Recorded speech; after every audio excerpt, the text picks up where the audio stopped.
श्री कृष्णा श्री कृष्णा श्री कृष्णा श्री कृष्णा। गुरुर्ब्रह्मा गुरुर्विष्णुः गुरुर्देवो महेश्वरः गुरुः साक्षात् परं ब्रह्म तस्मै श्री गुरवे नमः। तस्मै श्री गुरवे नमः।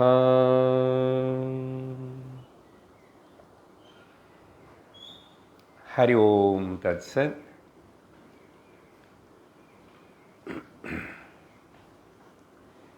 श्री शिवापराध क्षमापण स्तोत्रम।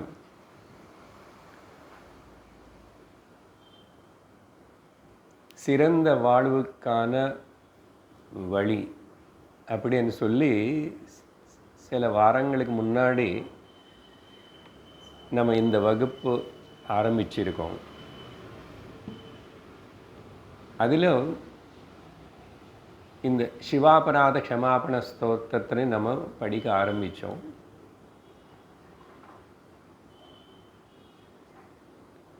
பதிமூணு ஸ்லோகங்கள் வரைக்கும் பார்த்து முடிச்சிருக்கோம்.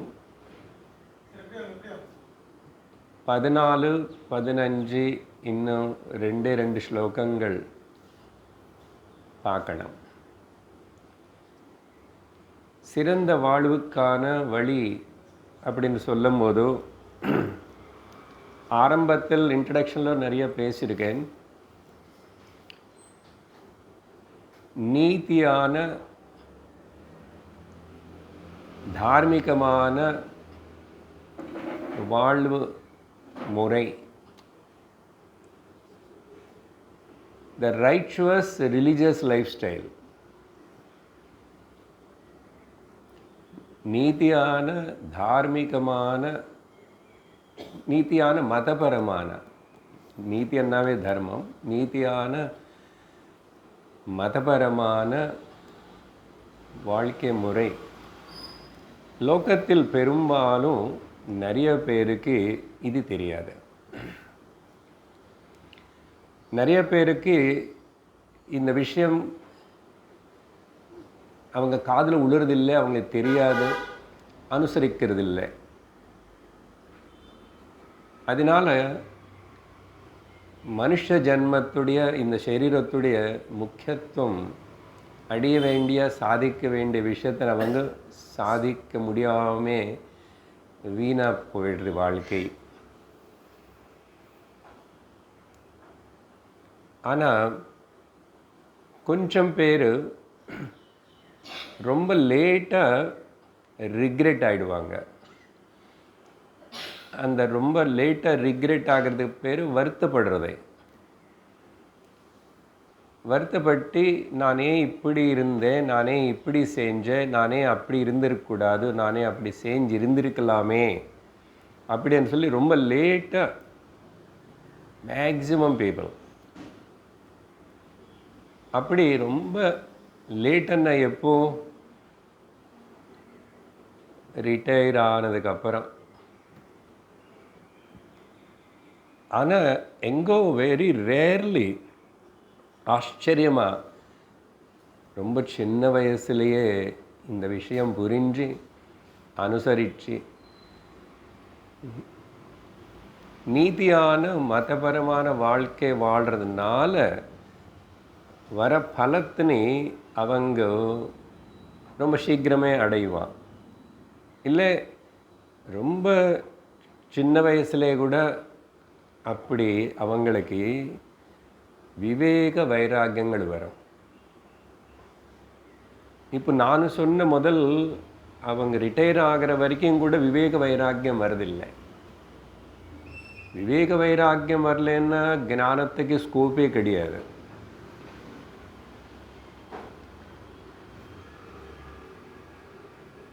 விவேக வைராக்கியம் வரணுமா சார்?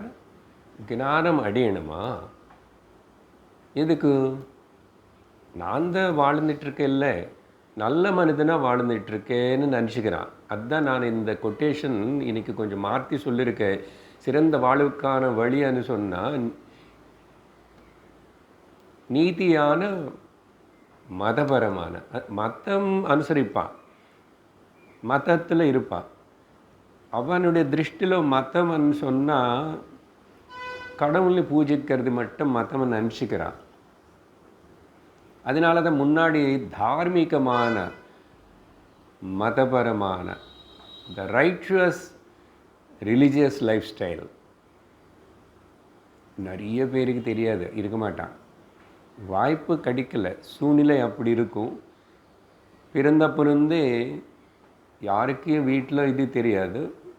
ஆனால் நம்ம நல்ல குடும்பம் தான், நல்லவங்க தான், நம்ம நல்லதை செய்கிறோம், யாருக்கும் ஒன்றும் கெடுதல் செய்யலை, சுவாமின்னு கும்பிடுறோம், இப்படிலாம் நினச்சிக்கிறான். அப்படி நினச்சா அது பத்தாது. அங்கே சுவாமினி கும்பிடுவாங்க, கொஞ்சம் விஷயங்கள் எல்லாம் ஆச்சரணம் பண்ணுவாங்க, அவங்க குடும்பத்தில் அவங்க சமுதாயத்தில் வந்ததல்ல. ஆனால் தர்ம விஷயத்துக்கு வரும்போது ரொம்பவே வீக்காக இருப்பாங்க.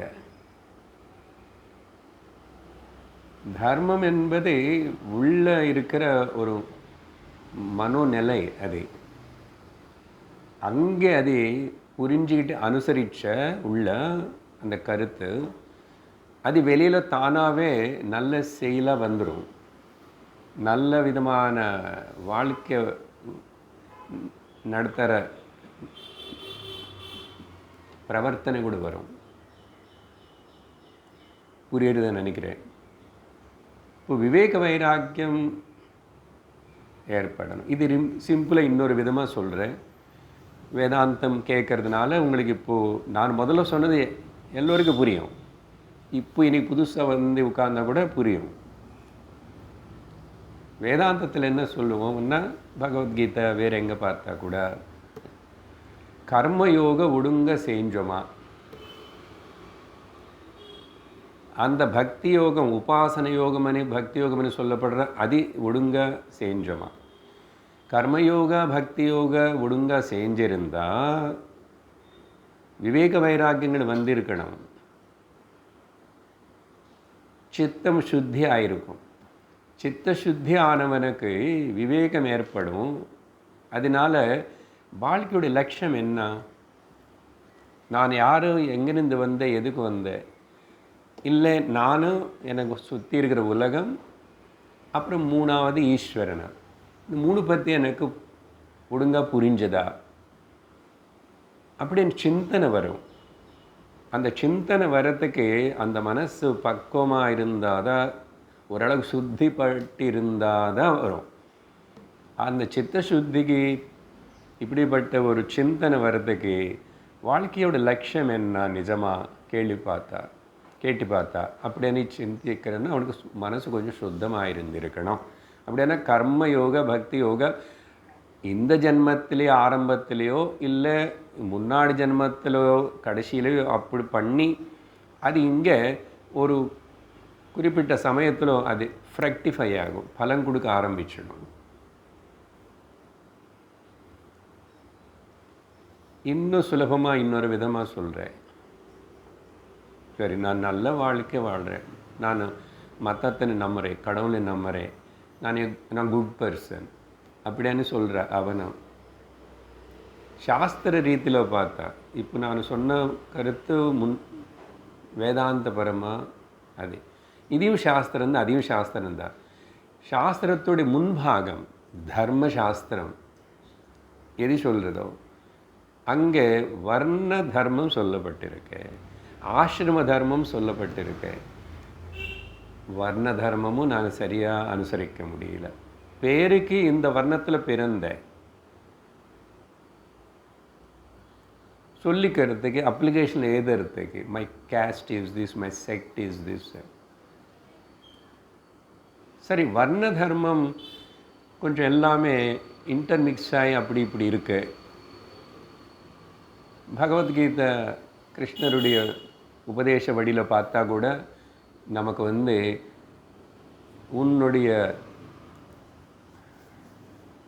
ஸ்வபாவம் தகுந்த போல் உள்ள உனக்கு என்ன வேலை பண்ணணும், எப்படிப்பட்ட வாழ்க்கை நடத்தணும்னு உனக்கு தோணுறதோ அதுக்கு தகுந்த போல் உன்னுடைய குணம், அந்த குணத்தை தகுந்த போல் நீ அதுன்னு நாங்கள் பை அண்ட் லார்ஜ் 4 பிரித்து வச்சுட்டோம். பிராமண க்ஷத்திரிய வைஷ்ய சூத்ரா.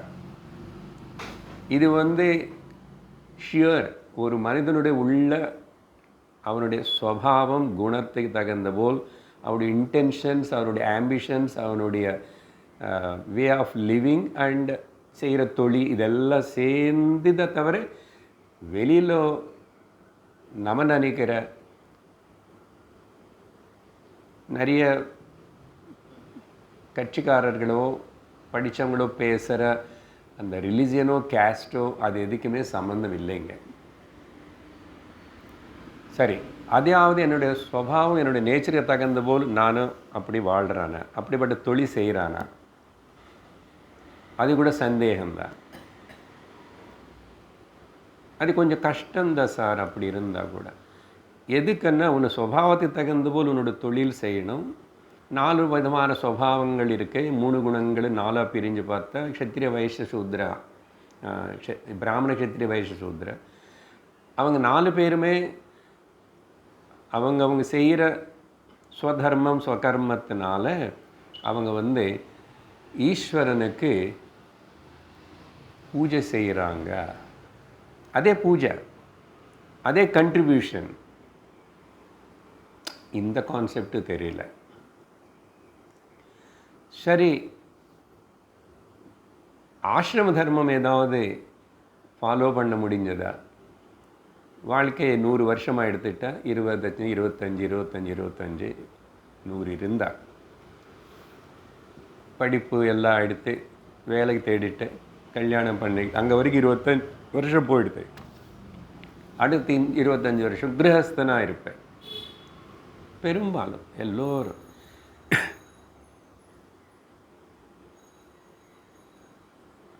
இங்கே ஒரு படிப்பு வயசு தாண்டி வேலை செஞ்சுக்கிட்டே இருந்து ஒரு மனுஷன் 30-40 வருஷம் கூட கல்யாணம் பண்ணிக்காமல் இருந்தால் கூட அவனு கூட ஒரு விதமாக கிரகஸ்தன்தான். நீ வெளியில் அப்படியெல்லாம் வாழ்ந்து காட்டலாம், I am a bachelor, I didn't marry. But அப்படி இருக்கிறவங்களோட வாழ்க்கை ஸ்பிரிச்சுவலாக டர்ன் ஆகலைன்னா ரொம்ப மோசமாக இருக்கும். Either lady or gent. வெளியில் அப்படி இருக்கலாம், நமக்கு தெரியாது. உள்ளுக்குள்ளே ரொம்பவே அவங்களுக்கு கஷ்டப்படுவாங்க. There is a lot of turmoil, there is a lot of conflicts. And அப்படிப்பட்ட அவங்களோட பிஹேவியரே ஒரு ஏஜ் மாறினதுக்கப்புறம் ரொம்ப ஃபன்னியாக இருக்கும்.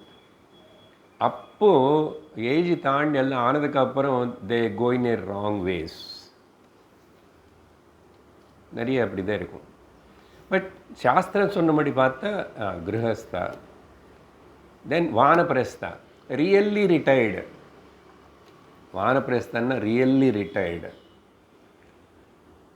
Not because I tired, not because I am not tired, therefore I am working, because I am tired, I am lazy, I cannot work. இது கிடையாது. Really ரிட்டையர்டுன்னா yes enough of இட்ன்னு சொல்லி போதும் அப்படின்னு சொல்லிட்டு இப்போது அவருடைய ரிலீஜியஸ் லைஃப் ஸ்டைல் இப்போ வரைக்கும் நடத்திட்டானோ நடத்தலையோ என்ன ஆயிடுச்சோ என்னமோ, now gone. 3/4 of the life is gone. Now I have to focus on my goal of the life. The 4th ஸ்டேஜுக்கு போகிறதுக்கு வேண்டிய ப்ரிப்பரேஷன் நிறைய பண்ணணும். அதில் நிறைய ரிலீஜியஸாகவே இருக்கலாம், but real religious life, real ரிட்டையர்மெண்ட்னா ரியல் ரிலீஜியஸ் லைஃப் வேணும். இருந்தால் அவர் தோணிட்ட குருவினை ஆசிரிக்கணும், சாஸ்திரம் கேட்கணும், சிரவணம் பண்ணணும். இப்போ எனக்கு டைம் கொஞ்சமாக தான் இருக்குது வாழ்க்கையில். அதனால் I withdraw my self from unnecessary வரலி திங்ஸ்லேருந்து விரமிச்சுக்கிறேன். ரொம்ப எக்ஸ்க்ளூசிவ்லி பியூர்லி கிரகத்தில் இருந்தேன். குடும்பம் நமக்கு சுற்றி இருந்துக்க யாரோ வராங்க போகிறாங்க, சில்ட்ரனு டாட்டரு சன்னு வராங்க, குழந்தைகள் வரட்டு போட்டு. பட் மை இன்வால்மெண்ட், என்னுடைய இன்வால்மெண்ட் மேக்ஸிமம் என்னோடய focus attention goal of the life. அது சாஸ்திர அத்தியனம். இது பண்ணுறானா? நான் யாருன்னு பற்றி ரிக்ரெட் ஆனவனை பற்றி பேசிகிட்டு இருக்கேன் இப்போது. என்ன இங்கே க்ஷந்தவ்யோமே ப்ளீஸ் ஃபர்கிவ் மீ எப்போ சொல்லுவான்? யார் சொல்லுவான்? சொல்கிறதே இல்லை சார். நீங்கள் தான் இங்கே சங்கரர் ஏதுன்னு வச்சு எங்களுக்கு சொல்கிறீங்க. சங்கரர் ஏன் இது இருக்காரு சொன்னேன் நான் ஆரம்பத்தில். அவருக்கு தேவையில்லை. 8 வயசில் 7 வயசில் சன்னியாசம் எடுத்துகிட்டு போனவனுக்கு சிவனுக்கிட்ட அவர் என்ன தான் க்ஷமாப்பணம் கேட்கணும்? என்ன தப்பு பண்ணார்? என்ன செய்யணும்? அவருக்கு ஒன்றும் பண்ணுறதுக்கு இல்லை, பண்ண வேண்டியதில்லை. லோகத்தில் பெரும்பாலும் மக்கள் இப்படி இருக்கிறதுனால இப்படிப்பட்ட மகாத்மாக்கள் யாராவது வந்து குரு நமக்கு வழிகாட்டி சொன்னாதாய். ஸோ இப்போ நான் கொடுத்த இன்ட்ரடக்ஷன் வந்து புரியலன்னு இது என்னமோ ஒரு சிவனை பற்றி ஒரு பிரார்த்தனை. சிவனை பற்றி பிரார்த்தனை இல்லை. அவர் நல்லா தான் இருக்கார். உன்னுடைய பிரார்த்தனை எதுக்கு? அவருக்கு மியூசிக் எதுவுமே கேட்கலன்னு போர் அடிச்சுட்டு உட்காந்துருக்காரு. உன்னை குரலை கேட்கறதுக்கு. நான் செஞ்ச அபராதங்கள் எல்லாத்தையும் மன்னிச்சுக்கணும் சொல்லி அட்லீஸ்ட் ஒரு வயசுலாவது சொல்லுவானா? அப்படி சொல்லிட்டா எப்படி சொல்லணும், என்ன சொல்லணும்? இந்த ரிட்டையர் ஸ்டேஜிலாவது வரலன்னா அதுக்கப்புறம் என்னதான் பண்ணுவான்? ஆல்ரெடி அப்போவே மனசு கண்ட்ரோல் இல்லாமல் ஆகிடுது. பழக்கங்களுக்கு பழகிச்சு. அதனால் இப்படி கேட்குறது உட்காருறது கஷ்டம், காது கேட்காது, கண் தெரியாது, நடக்கிறது கஷ்டம். இப்படி இருந்தாலும் சரி இதெல்லாம் நல்லா தான் இருக்குது சார். மைண்டு வந்து இன்னும் அங்கே போகணும் இங்கே போகணும் இப்படி எல்லாம் ஓடணும்னு பார்க்குறது. என்ன பெருசாக உட்காந்து கேட்குறது? ஏதோ கிருஷ்ணாராமான்னு சொல்லிட்டு முடியும் போது அப்படி டெம்பிளுக்கு போயிட்டு வந்துடுவேன். இப்படி வாழ்க்கைன்னு வந்து ரொம்ப லைட்டாக எடுத்துக்கிறேன். அதனால் ஆசிரம தர்மம் செய்யலை. வானப்பிரஸ்தமே இல்லை. நீங்கள் சந்நியாசம் எங்கே இருக்கு? வானப்பிரஸ்தன்னா வாழ்ந்துட்டு அதே சந்நியாசியாக அப்படிப்பட்ட பரிபக்வத்தை வரணும். எப்படி வரும்? குருன்னு ஆசிரிச்சு சாஸ்திரம் கேட்டதை வரும் தவிர தானாக வராது. அப்போது நிறைய டைமும் எக்ஸ்க்ளூசிவ்லி 24/7 ப்ரீ ஆக்குபேஷன் போல் ஸ்ரவணம், சாஸ்திரம், குரு. இது குரு சாஸ்திரத்தை நீ எப்போ சிந்திச்சு நினச்சிட்டு அதிலே இருந்தாச்சுன்னா நீ கடவுளை பற்றி தியானம் பண்ணுறன்னு அர்த்தம். அதுதான் நிஜமான கடவுளை பற்றி பண்ணுற தியானம். அதிலே ஈடுபடுறது தான் மனசு நிஜமான ஸ்நானம். சதாச்சாரத்தில் சங்கரர் ஸ்நானம் என்னன்னா அதுதான் உண்மை. ஆத்ம தீர்த்தத்தில் முழுங்கி முழுங்கி முழுங்கி உள்ளே ஒரு மீன் போல் நீச்சல் அடிச்சுட்டு அங்கே அப்படி இருக்கிறது. மனசினுமே லோக விஷயங்களே எதுவுமே பற்றி சந்தேகமோ கவலையோ ஆசையோ ஓட்டமோ எதுவுமே இல்லாதது பண்ணிக்கிட்ட பிரம்ம ஜான பிராப்திக்கு வாய்ப்புண்டு, ஞான நிஷ்டத்துக்கு வாய்ப்புண்டு. இப்படிப்பட்ட ரிக்ரெட் ஆனவனு ஒருத்தன் சொல்கிறது போல் சங்கரர் ஆரம்பித்தார். முதல்ல இருந்து சில அவஸ்தைகள் சிசு கர்ப்பாவஸ்தை, சிசு அவஸ்தை, கிஷோராவஸ்தை, பால்யாவஸ்தை, கிஷோராவஸ்தை ஒன்றும் தெரியாது. கான். அதுக்கப்புறம் தெரியும், ஆனால் தெரியாது. ஏன்? நானும் வெளியே லோக விஷயத்துக்கு அவ்வளோ அட்ராக்ட் ஆகிட்டு இருக்கேன். கட்டுப்படுத்த முடியல. எல்லா புலங்களும் மனசு இழுக்கிறது வெளியில் விஷயங்கள் மேலே. அது அந்த வயசு அப்படி டீனேஜ் தாண்டி அதுக்கப்புறம் சரி அதுக்கு அப்படி ஏதாவது அப்படி பண்ணி யாராவது ஒரு குருவுக்கு ஆசிரிச்சோ ஒரு இதுதான் நீதியான மதபரமான வாழ்க்கைன்னு சொல்லிட்டு தெரிஞ்சுக்கிட்டு வாழ்கிறானா? நீ எதுவுமே அனுபவிக்க வேண்டாம்னு சொல்லலை, கல்யாணம் பண்ணிக்க வேண்டாம்னு சொல்லலை, வேலைக்கு போக வேண்டாம்னு சொல்லலை, பணம் சேர்த்துக்க வேண்டாம்னு சொல்லலை, வீடு கட்ட வேண்டாம்னு சொல்லலை, எதுவுமே சொல்லலை. பட் இதெல்லாம் போக போக அப்புறம் வேர் யூ லேண்ட் அப், எங்கே முடியுது, எண்ட் அப் எங்கே? அதனால் அப்படி சொல்லிகிட்டே வரும்போது ஸோ இவன் மோஸ்ட் ஹோப்லெஸ் பர்சனாக நினச்சிக்கிறோம். ஆனால் கொஞ்சம் திரும்பிட்டான், வருத்தப்படுறான். இப்போது பட்டுட்டு இது பண்ண முடியல, அது பண்ண முடியல. மொத்தம் பார்த்தா டோட்டலாக ஒரு இந்த 12வது ஸ்லோகம் வரைக்கும் சம்மரைசர் சொல்லணும்னு சொல்லிட்டேன் ஆல்ரெடி. கர்மயோகம் ஒழுங்காக பண்ணல, உபாசன யோகம் ஒழுங்காக பண்ணல, ஸ்ரௌத ஸ்மார்த்த கர்மங்கள் அதையும் எல்லாம்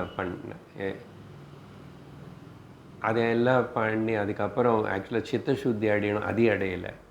சித்தசுத்தி அடைஞ்சிருந்தால் வேதாந்த சிரவணம் மேலே இஷ்டம் வந்து விவேக வைராக்கியம் வர வேண்டாம், அதையும் வரல. அப்போ என்னதான் பண்ண? சாஸ்திரமும் மகாவாக்கியம்னு சொல்லி ஸ்ரவணம் மனனம் அனு சொல்லுது. ஸ்ரவணமே பண்ணல, அதுக்கப்புறம் மனனம் எப்படி பண்ணுவேன்? என்ன மனனம் பண்ணுவேன்? ஆல்ரெடி கேட்டு வச்சிருக்கிற, தெரிஞ்சு இருக்கிற, பார்த்துருக்கிற, மனசில் உள்ள ஸ்டாக்காக இருக்கிற அந்த விஷயங்களே மனனம் பண்ணுவேன். புதுசாக ஒன்றும் கேட்கல. புதுசாக கேட்குறதுக்கு மனசு வரல, கேட்டான்னு உள்ளக்கு போக மாட்டேங்குது, மனசு விரும்ப மாட்டேங்குது, பண்ணல. அதெல்லாம் இதுமே நிஜமான பக்தி பண்ணிருந்தா, நிஜமாக கடவுள் புரிஞ்சிருந்தா, பகவான் கிட்டேருந்து நீ ஒன்றும் கேட்க மாட்டேன். முதல் விஷயம். 2, நிஜமாக பக்தி வந்து நிஜமாக கடவுளை பற்றி புரிஞ்சிருந்தா, ஈஸ்வரனை, பகவானுக்கிட்டேருந்து எதுவுமே கேட்குறதுன்னு எது பற்றி கேட்போம்? லோக விஷயம் பற்றி தானே கேட்போம். எனக்கு குடும்பம், லோகம் விஷயம். அப்படி என்ன இது திருப்பி சொன்னால், லோகத்தில் எது பற்றியும் ஆசைப்பட மாட்டேன். அது உன்னோட உடம்பு, உன்னுடைய விஷயம் காணி, உன்னுடைய குடும்பம், அது ஏதோ 2 ஒன்று தான். பகவானுக்கிட்டேருந்து எதுவுமே கேட்கலன்னா லோக விஷயம் எதுவுமே கேட்கல. என்ன கேட்பேன்? முக்தினி பற்றி கேட்பேன், ஞானம் கூடன்னு கேட்பேன். ஒன்று நான் நிஜமாக எப்படி புரிஞ்சுக்கிறது, எனக்கு புரியவே தெரியவே, அது கேட்டிருப்பேன். அதையும் அப்படி பண்ணல. அப்போ பக்தி நிஜமாக உள்ளே இருந்திருந்தால் நான் எது பற்றியும் கம்ப்ளைண்ட் பண்ண மாட்டேன், எது பற்றியும் குறை சொல்ல மாட்டேன், எது பற்றியும் ஆசைப்பட மாட்டேன், எதையும் வெறுக்க மாட்டேன்.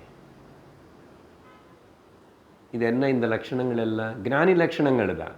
அப்போ சுத்த பக்தி, பராபக்தி வந்துச்சுன்னா ஞான பக்குவத்தை ஏற்பட்டதுன்னு அர்த்தம்.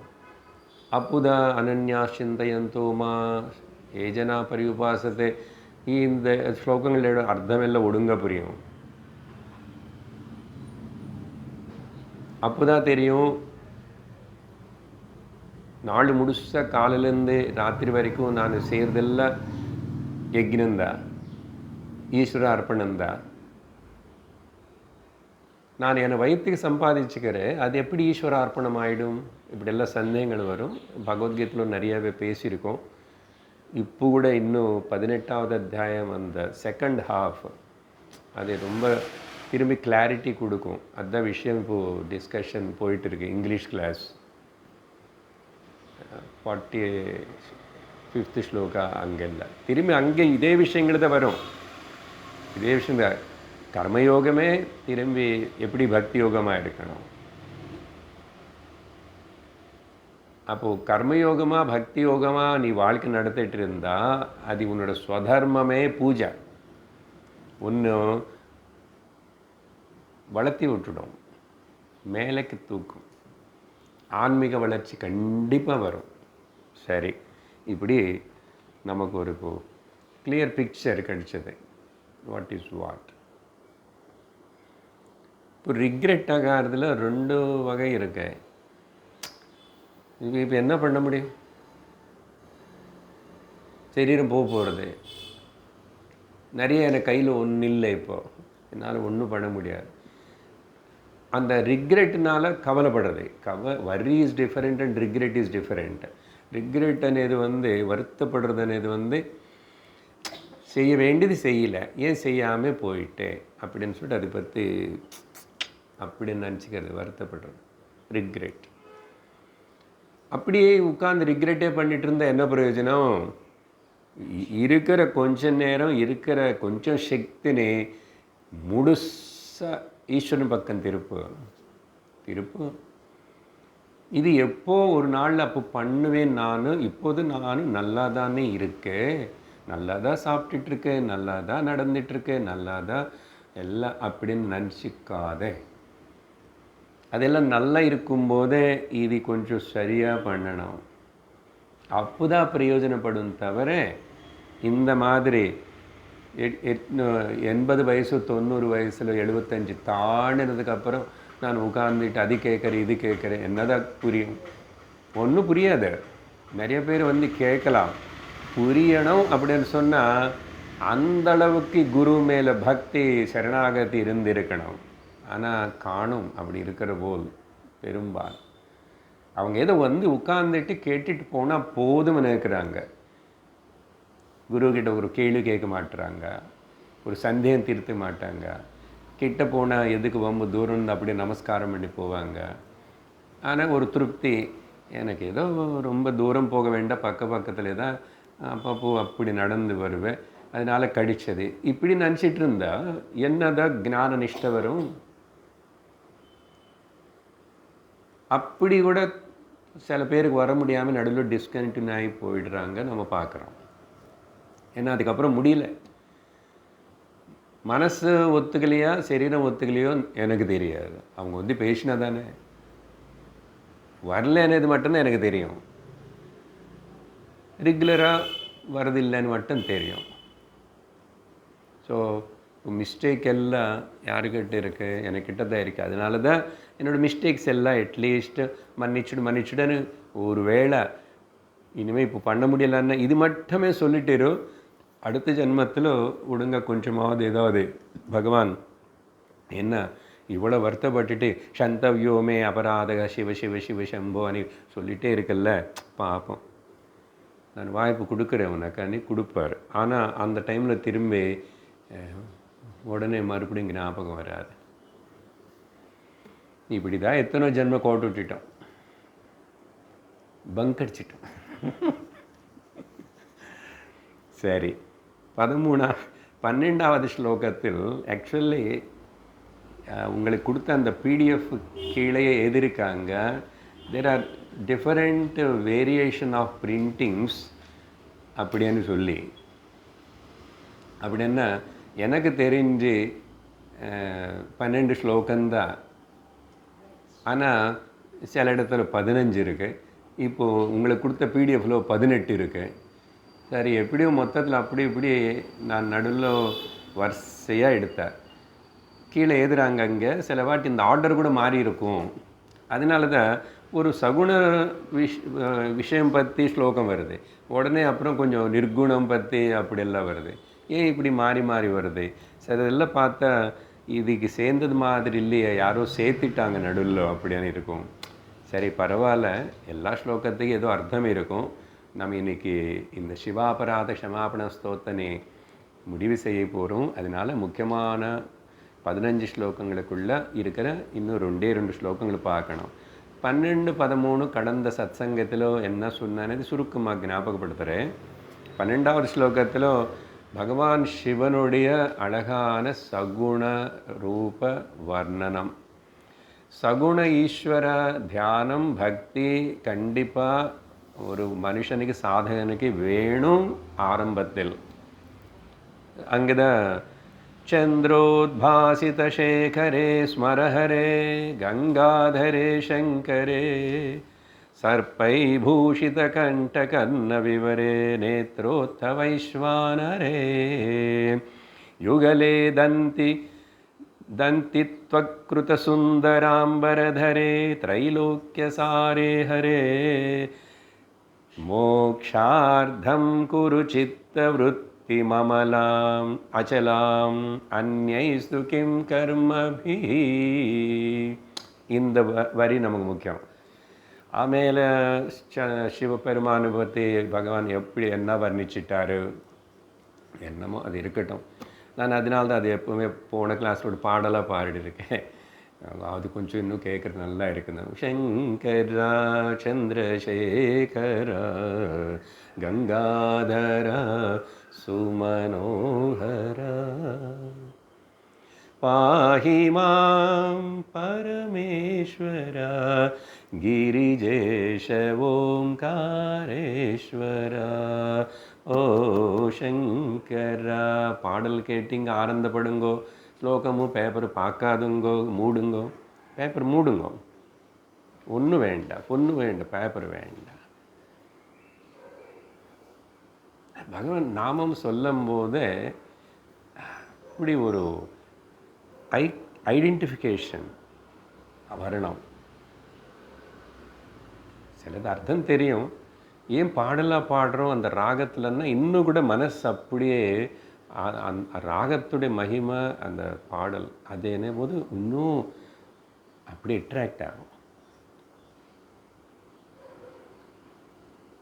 அப்படி ஒரு ஆனந்தம் வரணும், சர்வாத்ம பாவம் வரணும், சர்வத்திர ஈஸ்வர தரிசனம். நீலகண்டா பாலநேத்ரா பஸ்மபூஷித சுந்தரா. இப்போ நான் பாடுறது வேர்ட்ஸ் எல்லாம் இதில் இருக்கு. அந்த பாடல் கரெக்டாக எனக்கு தெரிஞ்சது இங்கே பார்த்து எப்படி அப்படி இருக்குன்னு அதனால் அதை சொல்கிறேன். இங்கே கூட அப்படியே தான் மூணாவது கண்ணு பற்றி சொல்லப்படுறது. வைஸ்வானரர் அக்னி, மூணாவது கண் அக்னி. சூரிய சந்திர அக்னி 3 நேத்திரங்கள். அதுக்கப்புறம் நீ இவ்வளோ சகுனமாக இங்கே இப்படி காணப்பட்டுட்டு இருந்தால் கூட பல பக்தாள் பல இடத்துல ஒன்று பற்றி பல விதமாக சித்திரீகரித்து அப்படியெல்லாம் வழிபடுறாங்க, நினச்சிக்கிறாங்க. அவங்களோட மனசுக்கு தோணுறது போல். ஆனால் நீ உனக்கு உருவம் இல்லை ஆக்சுவலாக. அதனால ஹரே, நீ முன்லோகங்களுக்கு உருவம் கொடுக்குறாய், ஆனால் உனக்கு உருவம் இல்லை. உருவம் இல்லாதது உருவங்கள் எல்லாம் காட்டுது. திரைலோக்கிய சாரே ஹரே, முன்லோகங்களுடைய சாரம் என்ன அர்த்தம்? என்ன அர்த்தம் சாரம்? என்ன எசன்ஸ்? அந்த எசன்ஸ் అనేది எப்படி இப்படி இந்த ஒரு உருவம்னு சொன்னால் போதுமா? கைலாசத்தில் இருக்காருன்னு சொன்னால் போதுமா? அதுதான் பக்தி பக்குவமாய் ஞானத்தோட கூடின பக்தி இருந்துச்சுன்னா திரைலோக்கிய சாரே ஹரே, லோகங்களுக்கு மூலம் நீதானே சாரம். இப்போ நான் என்ன கேட்குறேன்னு உனக்கிட்ட நான் நல்லாவே உணர்ந்துட்டேன், புரிஞ்சுக்கிட்டேன். நீ கொஞ்சம் எனக்கு ஒத்தாசு பண்ணணும். இவ்வளோ நாளும் நான் இது ஒன்று கேட்கவே இல்லை. அதனால் நான் தேஞ்ச தவறுகள் எல்லாரை பற்றி சொல்லிட்டேன், என்னை மன்னிச்சு சொல்லிட்டேன். இப்படி சும்மா தவறு பண்ணிவிட்டு மன்னிச்சிடுன்னு சொல்கிறது கூட நல்லா இருக்காது பார்க்குறதுக்கு. Excuse me, again you do mistake, again excuse me. பிரமாதா. செஞ்ச தப்புன்னு திரும்பி செஞ்சுக்கிட்டே இருக்கிறது பேர் பிரமாதம், கேர்லெஸ்னஸ்.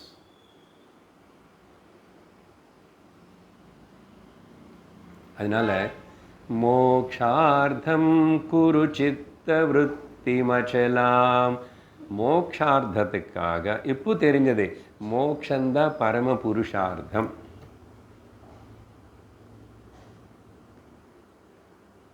அந்த மோக்ஷார்த்தத்துக்காக நீங்கள் என்ன பண்ணணும்னா, மோட்சம் அடையணும்னா சித்த சுத்தி வேணும். மோட்சம் அடையணும்னா விவேக வைராக்கியம் வேணும். ஞானம் அர்ஹத்தை பெற்று ஞான விஷயம் காதில் கேட்கணும். ஆனால் கேட்கறதுக்கு மனசு நிற்க மாட்டேங்குது. அதனால சித்த விருத்திகள்னு கொஞ்சம் செழிக்காம நீ ஏதாவது பண்ணு. இப்படி கேட்கும்போதே ஒரு தெம்பு தைரியம் வரும். சித்தம் மனசு எப்படி தானே என்னுடைய பர்மிஷன் இல்லாமல் எப்படி அப்படியெல்லாம் போகும்? அதனால் என்ன சித்தத்துக்கு உன்னுடைய ரூப வர்ணனம் நான் காட்டிட்டேன் இப்போ பாடினது. அதனால் இனிமே அதையே பார்த்து ரசிக்கிற போல் நானும் முயற்சி பண்ணுறேன். நீயும் கொஞ்சம் கிரேஸ் மார்க் போடு. குரு ப்ளீஸ். அப்போ சித்த விருத்திகளை நிரோதம் பண்ணி சித்தத்தை நீ சாந்தமாக வச்சுக்கிட்டு சிவம் சிவகரம் சாந்தம் சிவாத்மானம் சிவோத்தமம் சிவமார்க்க பிரணேதாரம் பிரணமாமி சதா சிவம்.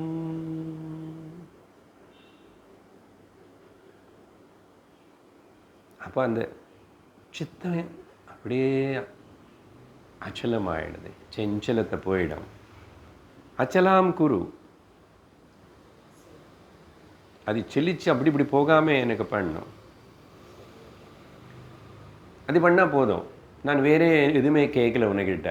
ஏன்னா எல்லாம் கேட்டு கேட்டு அப்போ ஏமாந்து போயிட்டேன், எனக்கு தெரியும் இப்போது. அதனால அச்சலாம். அந்நைஹி து கிம் கர்மபிஹி. வேறு அது பண்ணுறேன் இது பண்ணுறேன் பூஜை பண்ணுறேன், 1 மணி நேரம் உட்காந்து பண்ணுறேன் பூஜை. சித்தம் நிச்சலமாயிடுதா, சித்தம் சாந்தி ஆயிடுதா. விஷ்ணு சஹஸ்ரநாமம் படித்தேன், லலிதா சஹஸ்ரநாமம் படித்தேன். சித்தத்தில் பதற்றம், அலைகள், மலினங்கள் போயிடுதா. அதனால் புரிஞ்சிச்சு. இப்போ சும்மா பாராயணம் பண்ணுறேன், சும்மா லட்சார்ச்சனை பண்ணுறேன், சும்மா உனக்காக கஷ்டப்பட்டு பிரசாதம் பண்ணி பாயசம் பண்ணி அது பண்ணி இது பண்ணி அது கொண்டு வந்து இது கொண்டு வந்து அப்படி வச்சு இப்படி வச்சு ஆயசப்பட்டு உட்கார்ந்துட்டு இப்படிப்பட்ட இந்த கர்மங்களால ஒன்றும் பிரயோஜனம் இல்லை. இப்போ நான் புரிஞ்சுக்கிட்டேன். அதெல்லாம் செஞ்சு சித்த விருத்தி நிரோதம் ஏற்பட்டால் ஓகே.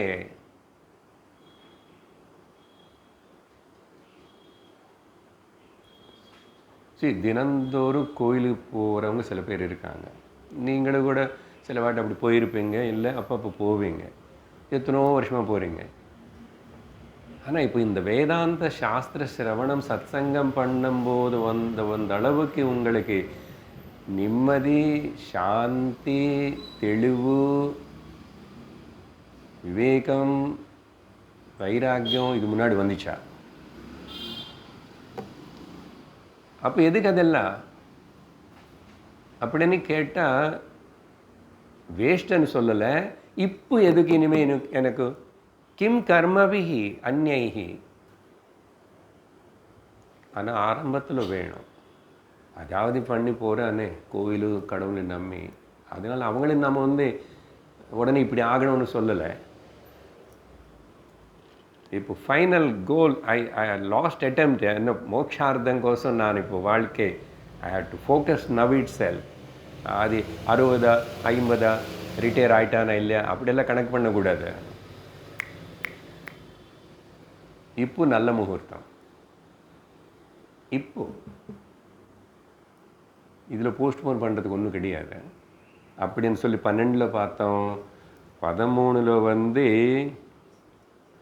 அதனால் அந்த மிச்சம் கர்மங்கள்னு சொல்லும் போது ஒரு பெரிய லிஸ்ட்டு கொடுத்தாரு எனக்கு. அதுக்கப்புறம் தனம் பற்றி, அப்புறம் காரு, அங்கெல்லாம் வேறு லிஸ்ட். அந்த காலத்தில் குதிரை, யானை, ரதம், ராஜ்யம், தனம் எல்லாம் எதுக்கும் சரி எல்லாம் இருந்தது, அதுக்கப்புறமாவது மனசுக்கு ஏதாவது சேர்த்து வைராகியம் வந்துச்சா? மோக்ஷார்த்தம் வந்துதான். அதெல்லாம் இப்போ நல்லா புரிஞ்சுக்கிட்டேன். ஏன்னா அதெல்லாம் க்ஷணபங்குரம், ஒரு நிமிஷத்தில் அப்படி எல்லாம் போயிடும், எல்லாம் போயிடும். அப்படி வரும், அப்படி போகும். அதனால அது எல்லாத்தையும் என் மனசில் நான் தூரமாக தூக்கி போடணும். அதுக்கும் நீ சக்தி கூட நானும் தூக்கி போகணுன்னு முடிவு பண்ணிட்டேன். நீ நம்ம முடிவு பண்ணிவிட்டு அவருக்கு சொன்னால் கொஞ்சம் சேங்ஷன் பண்ணுவார். நம்ம முடிவு பண்ணல, அவர் என்ன பண்ணுவார்? நான் அப்ளிகேஷனே கொடுக்கல, கேட்கல, கேட்க வேண்டியது கேட்கல, அது எப்படி தெரியும்? என்ன பண்ணுவார்? அதனால் இப்போது புரிஞ்சு போச்சு. இனிமேல் ஸ்வாத்மார்த்தம் 13வது ஸ்லோகத்தில் லாஸ்ட் வரை ஸ்வாத்மார்த்தம்னா என்னுடைய புருஷார்த்தத்துக்காக, ஸ்வார்த்தம்னு இல்லை அது அர்த்தம். ஆத்மார்த்தம், ஆத்மார்த்தம், ஸ்வாத்மார்த்தம். ஒரு ஸ்வார்த்தம்னு சொன்னால் வேறு அது செல்ஃபிஷ் ஆகிடும். ஆத்மார்த்தம்னா ஆத்ம ஞானம், ஆத்ம சாட்சா்காரம், நீ ஆத்மானு உணர்றதா உன்னுடைய பிரைமரி டியூட்டி. அது வச்சுக்கோ. அதுதான் செல்ஃபிஷாக இரு. அதில் செல்ஃபிஷாக இருந்தால் நீ லோகத்தில் சாதாரண மக்கள் இருக்கிற செல்ஃபிஷ்னஸ் மாதிரி நீ இருக்க மாட்டேன். அந்த செல்ஃபிஷ்னஸ் உனக்கிட்ட வராது. இந்த செல்ஃபிஷ்னஸ் இருந்தால் அது என்ன சார் அந்த செல்ஃபிஷ் இந்த செல்ஃபிஷ் புரிஞ்சிச்சில்ல? அதனால ஓ பார்வதி வல்லபம் ஸ்வாத்மார்த்தம் குரு வாக்கியதः, அது ஒரு அண்டர்லைன் பண்ணணும். எப்படி ஆத்மனை தெரிஞ்சுக்கிறது?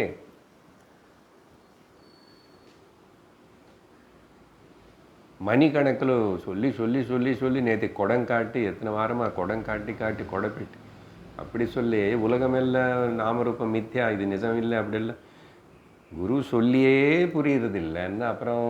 அதனால் ஸ்வாத்மார்த்தம் குரு வாக்கியதः. ஹே இது மனசுக்கு சொல்லிடு. ஹே பஜ மனசே குரு வாக்கியம் அதே நினச்சிக்கோ, அதிலே இரு, வந்த வேலை பாருவோய் மோக்ஷார்த்தம். ஸ்ரீ பார்வதி வல்லபம். அடுத்தது 14வது ஸ்லோகம். இது கூட ஆக்சுவலி இன்டர்மிக்ஸ் போல் தான் இருக்கு. அவ்வளோ சொன்னதுக்கப்புறம் இது வரக்கூடாது, இந்த ஸ்லோகம் மேலே போகணும். சரி, அது இருக்கிற ஆர்டரில் படிக்கிறேன். இன்னொரு லிஸ்ட்டு அங்கே குதிரை வேண்டாம், யானை வேண்டாம், ரதம் வேண்டாம், தனம் வேறு, ராஜ்யம் வேண்டான்னு சொன்னாரா? சரி சார், குதிரை யானை எல்லாரும் வச்சுக்கிறோங்க, ராஜ்யம் ராஜா கிட்ட தான் இருக்கும், அவருக்கு தான் நிறைய சொத்து எல்லாம். ஓகே, நம்மக்கிட்ட இங்கே இருக்குது, மினிஸ்டர்கிட்ட தான் நிறைய ஸ்கேம் பண்ணி பண்ணி நிறைய லூட் அடித்து வச்சுக்கலாம். நான் என்ன இப்படி வச்சு பௌரோஹித்யம் ரஜனிச்சரிதம் கிராமணித்வம் நியோகः மாடாபத்யம் ஹ்யன்ருதவச்சனம் சாட்சிவாதः பரான்னம் பிரம்மத்வேஷः கலஜனரதிः பிராணினாம் நிர்தயத்வம் மா பூதேவம் மம பசுபதே ஜன்ம ஜன்மாந்தரேஷு. அதான் 12வது ஸ்லோகத்துக்கு அப்புறம் க்ஷந்தவ்யோ மே பரா, அது வரதில்லை. அதனால சில பேர் இதெல்லாம் அப்புறம் சேர்க்கப்பட்ட ஸ்லோகங்கள்னு சில பேர் நினச்சிக்கிட்டோம். பட் எனிஹோ, இது நார்மலாக லோகத்தில் பார்த்தா ராஜா விஷயம் விட்டுடுங்கோ. பௌரோஹித்யம் இப்போது ஒரு லிஸ்ட்டு கொடுக்குறாரா, இதெல்லாம் எனக்கு இனிமேல் அப்படிப்பட்ட ஆசைகளோ எது விஷயமோ நான் மாட்டிக்கூடாது. மா பூத் ஏவம் மம, இதெல்லாம் எனக்கு நடக்கக்கூடாது. ஹே பசுபதே, எத்தனை ஜன்மம் எடுத்தாலும் பரவாயில்ல, நீ கொஞ்சம் ஜாக்கிரதை என்னை கூட்டிகிட்டு போ, திரும்பி நான் கீழே விழக்கூடாது. ஜன்மாந்தரேஷு ஏ பசுபதே மம மாபூதேவம், இதெல்லாம் நடக்கக்கூடாது, என்கிட்ட வரக்கூடாது. என்னது? பௌரோஹித்யம். இந்த பௌரோஹித்யம் అనేది பிராமணர்களுக்கு செய்கிற தொழில். அவங்க மந்திரம் வேதம் எல்லாம் படிச்சுக்கிட்டு புரோஹித்தில் இருப்பான, அதுதான் பிராமணனுக்கு சமாஜத்துக்கு அவர் செய்ய வேண்டிய இது. ஆனால் அதே செஞ்சிட்டு இருக்கிறேன்னு அதில் ரொம்ப பண்ணிட்டு இருக்கிறவங்க, அதனால ரொம்ப வருமானம் வந்துட்டு இருக்கும்போதோ கொஞ்சம் பேரு நிறைய வந்துச்சு, அவருக்கு நிறைய அப்புறம் சிஷ்யர்கள் ஆனதுக்கப்புறம் சாகிற வரைக்கும் அது வந்து வெளியே வர மாட்டான்.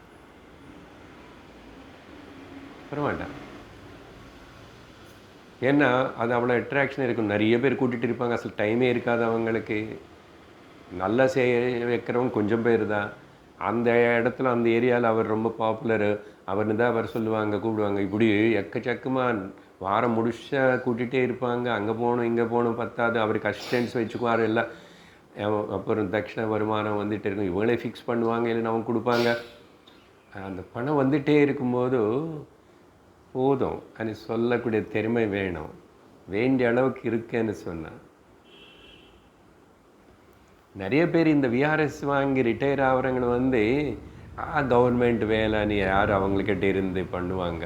இப்போ நான் விஆர்எஸ் எடுத்துட்டால் சட்டன்னு எனக்கு ஒரு 30-40 லட்சம் கையில் வரும், 25 லட்சம். அதை வச்சுட்டு நான் இன்னும் நல்லா ஏதாவது பண்ணுவானே ரிட்டையர் ஆகிறான். சத்சங்கத்துக்கு போகிறதுக்கு இல்லை. அதுக்கப்புறம் அது பண்ணி இது பண்ணி ஆரம்பிச்சுட்டு கொஞ்சம் நல்லா அடி வாங்கி எல்லாம் ஆகிடு அப்புறம் போவான். அதுக்கு ஒரு கொஞ்சம் வருஷம் செலவு பண்ணிட்டு போய்டும் இந்த மாதிரி. ஸோ எக்ஸாம்பிளுக்கு என்ன பௌரோகித்துக்கு அது ஒரு அட்டாச்மெண்ட் ஆகிடும், அது ஒரு அப்சஷன் ஆகிடும். அதுக்கப்புறம் ரஜனி சரித்தம் அப்படின்னு சொன்னால் அனவசரமான அன்வான்ட் திங்ஸ். இங்கே ரஜன்னா ரஜோகுணம், ரஜன்னா மலினவனு கூட அர்த்தம், ரஜஸ் அண்ணா. அதனால் அப்படிப்பட்ட அன்வான்ட் தேவையில்லாத காரியங்களுக்குள்ள சுற்றுறது, போயிடுறது, மாட்டிக்கிறது, சுற்றுறது எல்லாம், அது எல்லாமே வேண்டாம். அதுக்கப்புறம் நான் கிராமீணத்துவம்னா சின்ன ஊரில் நான் வந்து எம்எல்சியாக இருக்கணும், அப்புறம் வார்டு கவுன்சிலராக இருக்கணும், இப்படியெல்லாம் போஸ்ட்டு பதவிக்காக. அதனால் அந்த ஒரு வாட்டி பதவி வந்துச்சுன்னா பாருங்கோ அவன் விடமாட்டான். ரொம்ப கஷ்டம். இது எல்லாமே அடிக்ஷன்ஸ் தான். அவன் நல்லது செய்கிறானா கிட்டது இல்லை, போதும் பண்ணியாச்சு, இன்னுக்கு அர்ஜென்ட் வேறு வேலை இருக்குன்னு சொல்லி வதங்குறானா, ஆஹா உயிர் போகிற வரைக்கும் விடமாட்டான். நடுவில் அசையமாக திட்டி கோர்ட்டு கூப்பிட்டுட்டு எல்லா கேஸ்க்கு மேலே கேஸ் போட்டான்னு சரி அப்படியே ப்ரெஸ்ஸில் வந்து உட்காருவான். ஏன் சன்னியாசி மாதிரி எல்லாம் விட்டுட்டு போகக்கூடாதா? பார்த்தீங்களா எவ்வளோ அவமானம். உடம்பூட சரி இருக்காது. சில வாட்டி ஹாஸ்பிட்டலில் அட்மிட் ஆகணும், போலீஸ் ஸ்டேஷனுக்கு போகணும், கோர்ட்டுக்கு போகணும், அப்புறம் திரும்பி பெயில். என்ன வாழ்க்கை இது! இருக்காங்களே இல்லையா? நிறைய பேர் நமக்கு சுற்றி அங்கேயும் இங்கங்க இருக்கான். இந்த இது ஏதோ ஒரு இதில் ஒரு எக்ஸாம்பிள் உங்கள் குடும்பத்தில் இருக்கிற கொஞ்சம் கொஞ்சம் பேருக்கு அங்கங்கே ரிலேட் பண்ணி பார்க்கணும். வேறு விதமாக வெளியே வரவே மாட்டாங்க, அவ்வளோதான். அப்படி கிராமீணத்துவம் இது மாதிரியில். அப்புறம் நான் மட்டாதிபதி ஆகணும். மட்டாபத்தியம் ஆக்சுவலி எல்லாமே பாண்டேஜ் தான். அதனால் அங்கே கூட அவங்க வந்து நிறைய வாட்டி நிறைய ஆப்ளிகேஷன்ஸாக இருக்கும் பார்ப்போம். ஆனால் மட்டம் நியமங்கள் ரூல்ஸ் அப்படி பரம்பரை அப்படி தான் வருது, அப்படி தான் இருக்கணும். ஆனால் நடுவில் கொஞ்சம் பேர் அடுத்தவன் பண்ணி இவங்க மௌனம் ஆகிடுவாங்க, ஆகுவாங்க. அப்படி தான் பண்ணுவாங்க. ஜென்ரல் சும்மா இருப்பார், அடுத்த இன்னொருத்தன் வந்தாச்சு அவன் பார்த்துக்கான், நிறைய அந்தர்முகம் ஆகிடும். அப்படி மகாத்மாவில் மட்டாதிபதி இருக்காங்க. அதனால அது என்ன, அது ஒரு பெரிய கௌரவம், பெரிய பேரு புகழ் அப்படியெல்லாம் இருக்குது. அதனால் ஒரு வாட்டி அந்த பேரு புகழ் பறவை எல்லாம் வந்துச்சுன்னா மனுஷனு விடுறது ரொம்ப கஷ்டம். அப்புறம் இந்த மாதிரி அதே மாதிரி பொய்யான பேச்சில் பேசுறது, தப்பான சாட்சியெல்லாம் கொடுக்கறது, அப்புறம் அடுத்தவங்களுடைய வயிற்று பொடுப்புன்னு கடுத்துறது, அடுத்தவங்களுடைய சாப்பாட்டுன்னு திடுறதுன்னு சொல்கிறார். பரான்னம்னு எல்லாமே பரதாரா ஏதாவது ஆகட்டும், அவங்க ப்ராப்பர்ட்டி தீஸ் திங், அவங்க நேமு ஃபேமு ஏதோ ஒன்று. ஏன் ஆசைப்படுற அடுத்தவங்களுக்காக, அடுத்தவங்கள வஸ்துவுக்காக? அப்புறம் பிரம்மத்வேஷம். பிரம்மத்வேஷம்னு பிராமண துவேஷம், அப்புறம் வேதம் மேலே அபநம்பிக்கை, இதெல்லாம் இருக்கக்கூடாது. ஏன்னா அது இருந்தால் நம்மளை எப்படி யார் கைட் பண்ணுறது? இங்கே பிரம்மன்னா ஏதோ பிரம்ம வித்தின்னு சொல்கிற குருகளுங்க, அவங்கள நீ கிண்டல் பண்ணுறது, கிரிட்டிசைஸ் பண்ணுறது, ஏதோ பேசுகிறாங்க அப்படின்னு சொல்லி அப்படியெல்லாம் இருக்கிறது. துவேஷம் இருக்கக்கூடாது. ಬ್ರಹ್ಮದ್ವೇಷವನ್ನು ನೀವು ಬ್ರಾಹ್ಮಣನ ದ್ವೇಷಿக்கிறನ ವೇದத்தினನ್ನ பகவானை நீ துவேஷிக்கிறன்னு அர்த்தம். அப்புறம் கல ஜனரதிஹி, இன்னொன்று வந்து பேட் கம்பெனி பீப்புள், அவங்கள கூட ஃப்ரெண்ட்ஷிப்பு, அவங்களுக்கு காது கூட அவங்க போகக்கூடாது. அப்புறம் பிராணிகள் மேலே தயை இல்லாமல் இருக்கிற ஸ்வபாவம் எனக்குள்ளே வரவே கூடாது.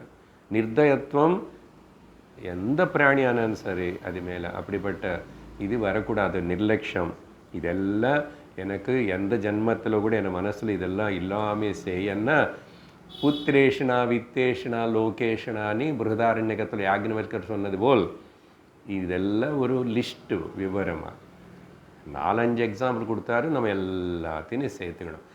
நத்திங் கேன் பைண்ட் மீ, எதுவுமே என்ன பந்திக்க முடியாது. ஏன்? நான் கோடு போட்டாச்சு.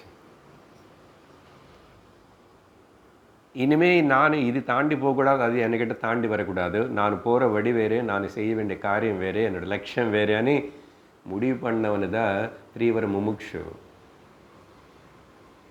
அவனுக்கு தான் ஞான பிராப்தி, நாட் அதர்வைஸ் அப்படின்னு சொல்லி 14வது ஸ்லோகம் சொல்லி முடித்ததுக்கப்புறம் கடைசியாக 15வது ஸ்லோகத்தில் ஆயுர்நஷ்யதி பஷ்யதாம் பிரதிதினம் யாதி க்ஷயம் யௌவனம் பிரத்யாயாந்தி கதா புனர்ன திவசாஹ காலோ ஜகத்பக்ஷகः லக்ஷ்மீதோயதரங்கபங்கசபலா வித்யுஷ்சலம் ஜீவிதம் தஸ்மாத் த்வாம் சரணாகதம் சரணத த்வம் ரக்ஷ ரக்ஷாதுனா. அழகா இந்த ஸ்லோகம் முடியறது. நல்லா புரிஞ்சு விட்டது எனக்கு. பார்க்குறேனே, ஆயுஷு க்ஷணம் நசிஞ்சு போயிட்டுருக்கு. யாருக்காவது ஆயுஷு வளருமா? ஹார்ட் பீட்டு லப் டப்புன்னா அந்த கணக்கு இறங்குறது. ஒரு நாள் முடிஞ்சு வச்சு டப் டப், லப்பு டப்பு இருக்காது, அப்படி டப். ஆயுர் நஷ்யதி, அது நடந்து கொண்டிருக்கிறது, பார்த்துட்டே இருக்கிறோம் எல்லோரும். தீனயாமின்யோ சாயம் பிராதஹ சிசிரவசந்தௌ புனராயாத் கால கிரீடதி கச்சதி ஆயுஹு ததபி ந முஞ்சதி ஆஷாவாயுஹு பஜ கோவிந்தம் பஜ கோவிந்தம். பகல் வருது, ராத்திரி வருது, போகிறது, சீசன்ஸ் மாறுறது, நல்ல மழை பெஞ்சது, வெயிலெல்லாம் போயிடுச்சு, குளிர் வந்துச்சு, இப்போது நல்ல கொட்டும் மழை. அதுக்கப்புறம் வெளியில் போக முடியல, வேலை பார்க்க முடியல, துணி காயல். சிஷிர வசந்த ருத்தோ புனயாத காலம் இந்த மாதிரி விளையாடும் போது என்னாகும்? ஆயு கச்சதி. அது விளையாட்டம், உன்னோட ஆயுஷு போயிட்டுருக்கு. ஆனால் ஆயுர் கச்சதி ததப்பின ஆஷாவாயு ந கச்சதி, ஆசை போக மாட்டேங்குது. அதேதேங்க ஆயுர் நஷ்யதி பஷ்யத பிரதிதினம் யாதி க்ஷயம் பிரதிதினம், பிரதிக்ஷணம். அதனால் ஒரு நாள் ஓல்ட் ஆயிட்டோம். we are becoming nearer to the death. மரணத்துக்கு நெருங்கி போகிறோம். மரணத்துக்கு நெருங்கி போகிறதுக்குள்ள மரணத்தை பார்த்து பயப்படாமல் மரணத்தினை பார்த்து சிரிச்சிட்டு, ஏ மரணமே நீ யார், உனக்கு என்ன சம்பந்தம் அப்படின்னு மரணத்தை நம்ம அப்படி தள்ளிட்டு முன்னு போகக்கூடிய சக்தி வேணும். Encounter with the death. இதுதான் நச்சிகேதன் பண்ண.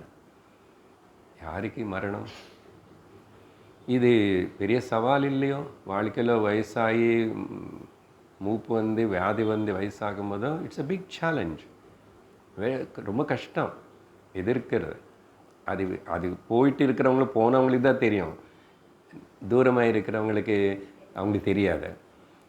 ஏன் தெரியாதுன்னா, நான் நல்லதானே இருக்கேன். அப்படியா? யாத்தி க்ஷயம் யவ்வனம்.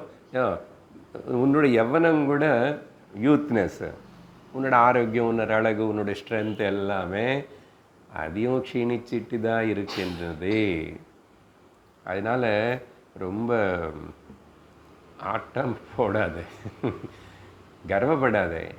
மாக்கூரு தன ஜன்ன யவன கர்வம் ஹரதி நிமேஷாத் கால சர்வம் மாயாமயமித மகிலம் புத்வா பிரம்மபதம் த்வம் பிரவிஷ விதித்வா பஜ கோவிந்தம்.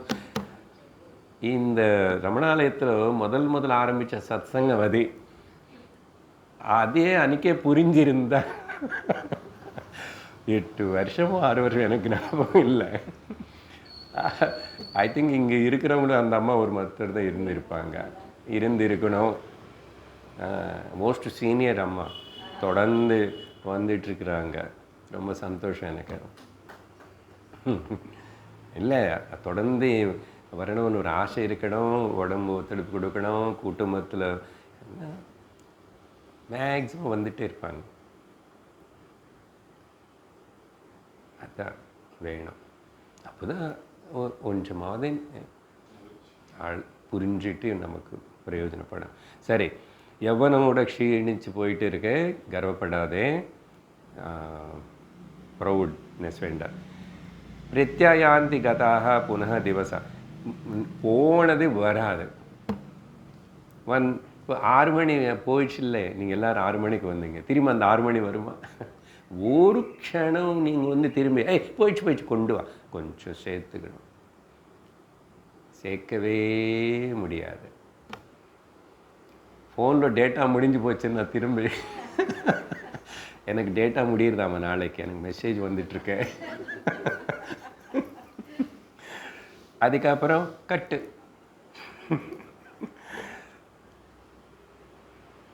புனः ந திவசாக கதாக ந பிரத்தியாந்தி.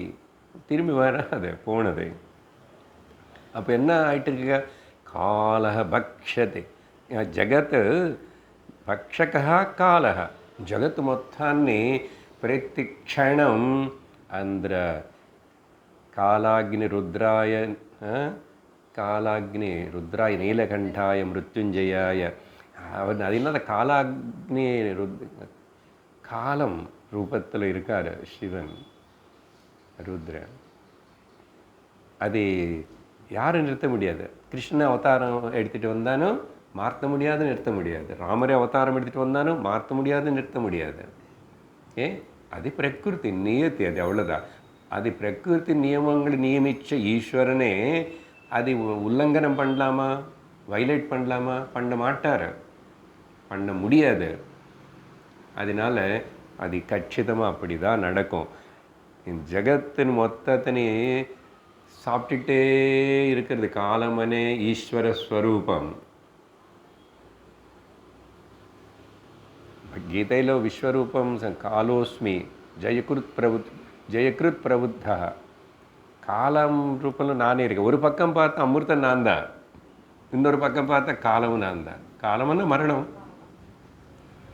அதனால தான் மரணம் అనేది இல்லைன்னு இந்த சரீரம் மரணிச்சு போகிறதுக்கு முன்னாடி அமிர்தத்துவத்தினே உணரணும். நான் அமிர்தத்துவம்னு உணரணும். அவ்வளோதாங்க, சிம்பிள். அவ்வளோதான் ஜாப். மரண சுபாவம் இருக்கிற சரீரம் மரணிச்சு போகிறதுக்கு முன்னாடி இதில் இருக்கிற நான் மரணம் இல்லாத அமிர்தஸ்வரூபம், அமிர்தம், நோ டெத். அதுக்கு ஞானம் வேணும். ஜெகத் பக்ஷ. அப்புறம் புரிஞ்சுதா? புரியல. இங்கே எல்லாமே இந்த லக்ஷ்மி தேவி சிலவாட்டி பணமும் பேங்க் பேலன்ஸு அக்கௌண்ட்டு ஃபெசிலிட்டிஸு எல்லாமே வீட்லேயே டயாலிசிஸ் பண்ணலாம், வீட்லேயே இன்டென்சிவ் கேர் யூனிட் வைக்கலாம். பணம் இருந்தால் பண்ணுவாங்க இல்லையா? 3 மாதத்தில் 6 கோடி செலவாயிடுச்சு அந்த அம்மாவுக்கு. ஆகும், இருக்க செலவு பண்ண. ஆனால் இருந்துச்சா? உடம்பு இருந்துச்சா? இருக்காது. லக்ஷ்மி தோய தரங்க பங்க சபல. இந்த அலைகள் நிச்சலமாக இருக்குமா? அலன்னாவே அலை பாயுது, அது என்ன ஆடிட்டே இருக்கும். இந்த லக்ஷ்மி అనేది கூட லக்ஷ்மி தேவி. இந்த தோயம் எப்படி, ஜலம் எப்படி தரங்கங்கள் வரும், பங்கமாயிடும், வரும், கலைஞ்சு போயிடும். இது இப்படி போயிட்டுருக்கிறதுனால வாழ்க்கையில் விஷயங்கள் இப்படி தான் வரும் போகும் இருக்கிற. அதனால தான் சொல்லிட்டார், தன ஜன யவன கர்வம் இதெல்லாம் ஒரு நிமிஷத்தில் அப்படி எல்லாம் ஸ்மாஷ் ஆகிடும், ஸ்மாஷ் ஆகிடும். அங்கே ஆயிட்டுருக்குல்ல,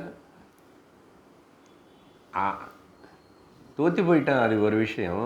அந்த அம்மா புரியும் உங்களுக்கு, அந்த அம்மா தோற்று.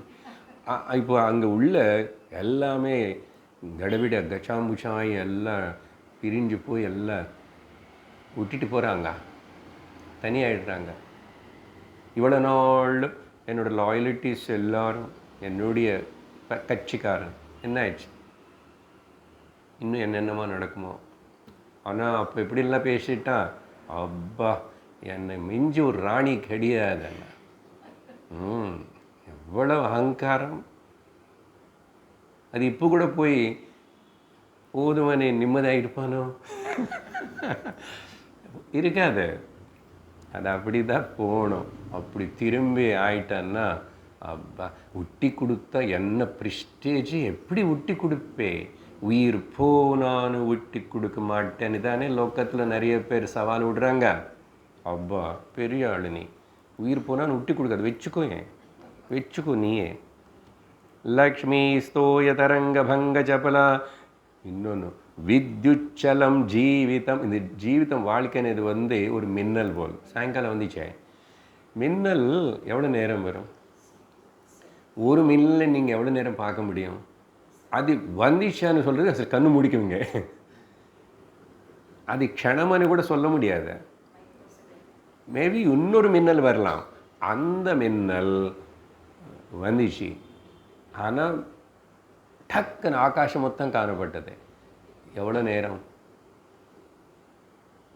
மின்னல் போல். வித்யுத் சொன்னங்க மின்னல் போல் அச்சலம். வித்யுத் சலம், வித்யுத் போல் சலம். இது ஜீவிதம் அப்படிதான். அதனால ஃபைனலாக சொல்கிறேன், தஸ்மாத்வம். அதனால உனக்கு நான் சரணடைகிறேன். சரணாகதம், சரணனு என்னோடய சரணாகத்தை நீ ஸ்வீகரித்து எனக்கு சரணம் கொடுக்குறவர் நீ. அதனால் நீ ரக்ஷகன் தானே. ரக்ஷ ரக்ஷா, please protect me, save me, save me அப்படின்னு சொல்லி. அதுனா ஹே பிரபோ சிவ சிவ சம்போ ஸ்ரீ மகாதேவ சம்போ.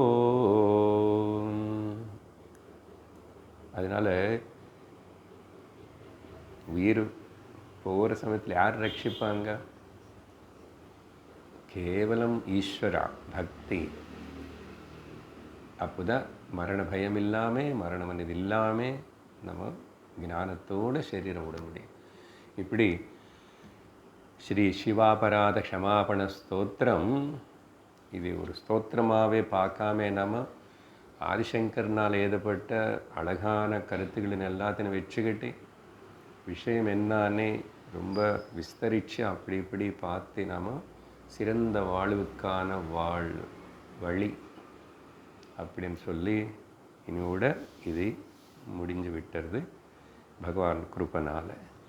ஓம் லோகாः समस्ताः सुखिनो भवन्तु, लोकाः समस्ताः सुखिनो भवन्तु, लोकाः समस्ताः सुखिनो भवन्तु. ॐ स्वस्ति प्रजाभ्यः परिपालयन्तां न्यायेन मार्गेण महीं महिषाः, गोब्राह्मणेभ्यः शुभमस्तु नित्यं. लोकाः समस्ताः सुखिनो भवन्तु. काले वर्षतु पर्जन्यः, पृथिवी सस्यशालिनी, देशोऽयं क्षोभरहितः, ब्राह्मणाः सन्तु निर्भयाः. ॐ शान्तिः शान्तिः शान्तिः. हरिः ॐ श्रीगुरुभ्यो नमः. हरिः ॐ. हरि ओं तत्सत्.